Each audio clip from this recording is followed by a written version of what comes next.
The leadership training program is a training program which would comprise of 20-hour training, and this would develop your leadership skills along with your strategic management skills, decision making, okay, and other managerial skills.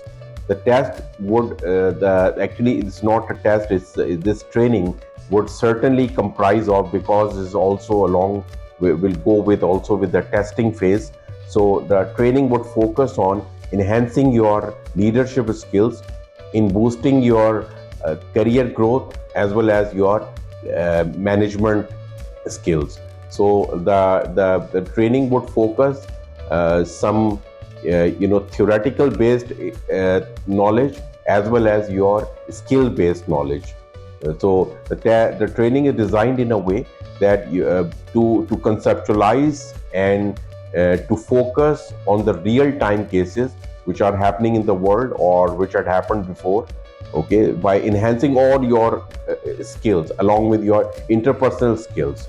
So the training would be available upon your customized requirements as well.